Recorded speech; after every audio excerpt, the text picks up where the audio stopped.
नमस्कार, प्रणाम, जय हिंद। मैं विकास राय और आप देख रहे हैं सच तक इंडिया न्यूज़।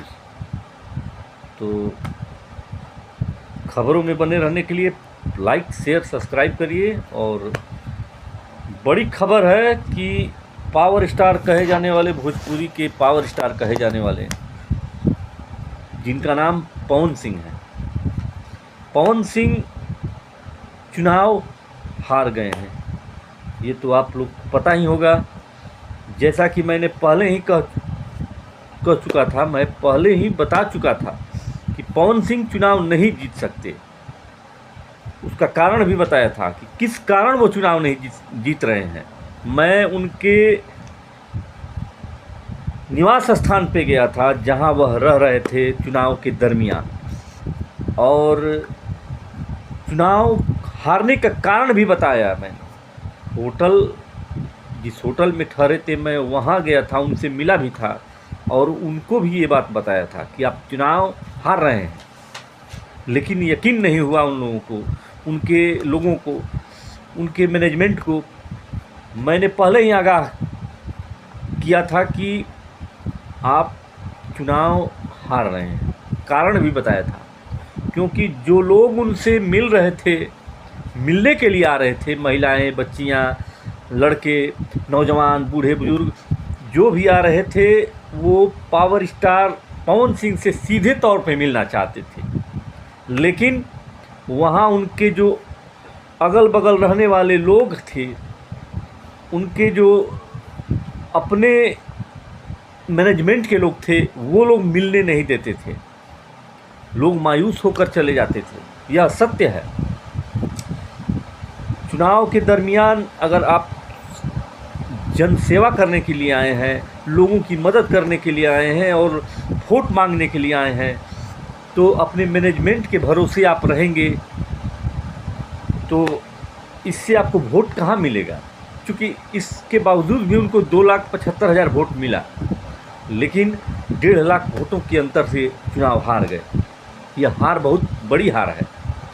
इसे सीख मिलता है यह कि पवन सिंह को अपने मैनेजमेंट पे भरोसा कम और अपने पे भरोसा ज़्यादा रखना चाहिए, क्योंकि वहाँ उनके इर्द गिर्द रहने वाले लोग अगर वहाँ की जनता से रूबरू नहीं होने देंगे, वहाँ की जनता के लोगों के बीच नहीं उनकी समस्याओं को सुनने देंगे, और जो बाउंसर की घेराव में रह रहे हैं, कोई प्रतिनिधि चुनाव लड़ने के लिए उम्मीदवार अपने क्षेत्र में आता है तो बाउंसर रहता है, लेकिन उन जनता की भावनाओं को सुनने के लिए तत्पर रहता है, जो यह उसमें नाकाम रहे। चलिए आते हैं, यह तो पवन सिंह की हार की यह समीक्षा है। लेकिन दूसरी समीक्षा है कि पवन सिंह चुनाव हारने के बाद अगली साल जो विधानसभा के चुनाव है उसमें अपना पार्टी गठन करने जा रहे हैं और पूरे बिहार के विधानसभाओं में अपना उम्मीदवार उतारने जा रहे हैं, बिहार के हर एक विधानसभा में। और ऐसे में उनकी पत्नी ज्योति सिंह हैं, उनको भी चुनाव में उतारने की तैयारी कर रहे हैं। यह चर्चा और यह चर्चाओं का बाज़ार गर्म है, और यहाँ तक कि ज्योति सिंह का पोस्ट भी है जिसमें उन्होंने बिहार के सभी विधानसभाओं में अपने उम्मीदवार और पार्टी गठन का जो यह चर्चा है वह चल रहा है, और इस बात को उन्होंने खंडन किया, बताया है। तो क्या यह सत्य है? क्या किस रणनीति के चलते यह पवन सिंह पूरे बिहार में अपना उम्मीदवार किस कारण उतार रहे हैं, यह भी आपको बताने जा रहे हैं।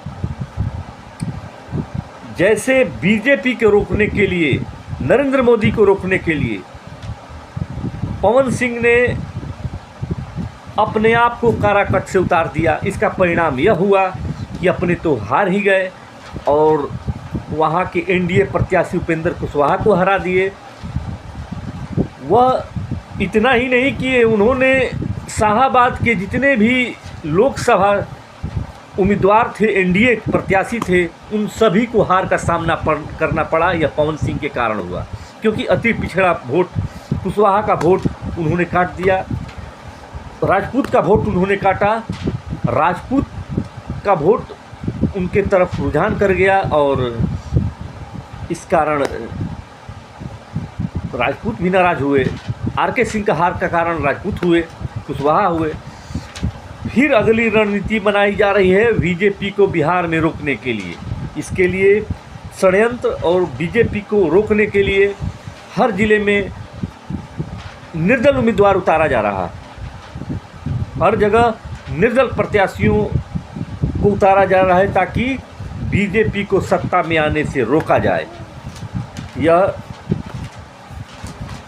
हकीकत है या सही है या गलत है, यह तो आने वाला वक्त बताएगा। लेकिन इतना तय है कि पवन सिंह निर्दल प्रत्याशी के तौर में जिस तरह से बीजेपी को भारी नुकसान कराने में सक्षम हुए, वो आने वाले विधानसभा चुनाव में भी ऐसे लग नहीं, पूरा विश्वास है कि बीजेपी को भारी नुकसान होने का सामना करना पड़ सकता है।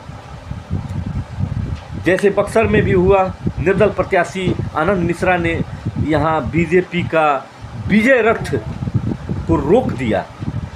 जीतते जीतते हार गए मिथिलेश तिवारी। ऐसे ही तमाम ऐसे लोग हैं जो निर्दल प्रत्याशी,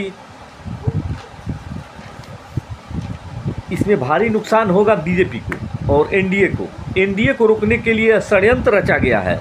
इसमें बीजेपी के भी लोग हैं, बीजेपी के पूर्व केंद्रीय मंत्री भी हैं और ऐसे तमाम लोग हैं जो बीजेपी को रोकने का भरपूर प्रयास करेंगे, सत्ता में आने से रोकने का भरपूर प्रयास करेंगे। एनडीए को नीतीश कुमार और जो बीजेपी का एनडीए गठबंधन है, इसमें कई पार्टियां हैं छोटी मोटी, इनको रोकने का भरपूर प्रयास किया जाएगा और इसके चलते वो लोग निर्दल उम्मीदवार के तौर पर उतरेंगे मैदान में और मैदान में उतरकर पवन सिंह, आनंद मिश्रा, तमाम ऐसे उम्मीदवार उतरेंगे। फिर विधानसभा के अपने उम्मीदवार को उतारेंगे, पार्टी गठन करेंगे और उसके बाद एनडीए को रोकने का भरपूर प्रयास होगा। इसमें राजपूत, कुशवाहा और तमाम तरह के जितने भी कास्ट हैं वो बीजेपी से दूरी बनाएंगे और इसके चलते बीजेपी की हार नज़र आएगी। यह तो आने वाला वक्त बताएगा कि क्या होने वाला है। लेकिन जहाँ तक खुफिया रिपोर्टों के मुताबिक यह खबर है और इस खबर पर मुहर है कि पवन सिंह अपना पार्टी का गठन करेंगे और अपनी पत्नी को उम्मीदवार बनाकर विधानसभा का चुनाव लड़ाएंगे। ऐसे ही तमाम ऐसे विधानसभाओं में बिहार के उन 243 या जितने भी विधानसभा बिहार के अंदर विधानसभा है और उस विधानसभा में अपने उम्मीदवार को ये लोग उतारेंगे और उतार कर यहाँ इन लोगों को बीजेपी और एनडीए प्रत्याशियों को रोकने का काम करेंगे। क्या होगा यह तो आने वाला वक्त बताएगा। लेकिन जो रिपोर्ट है, जो खुफिया रिपोर्ट है और जो स्टेटमेंट है, जो बयान है, उसके आधार पर हमारे मीडिया कर्मियों के आधार के कहने के आधार पर और उन तमाम हमारे मीडिया साथियों के सुझाव के आधार पर ऐसा प्रतीत होता है। आने वाला वक्त बताएगा कि क्या होगा। लेकिन यह जो सत्य है, वह आज का जो सत्य है वो सत्य ही है। देखते हैं होता है क्या आगे। बने रहिए सच तक इंडिया न्यूज़ के साथ। तब तक के लिए धन्यवाद। नमस्कार, मैं विकास राय और आप देख रहे हैं सच तक इंडिया न्यूज़। धन्यवाद।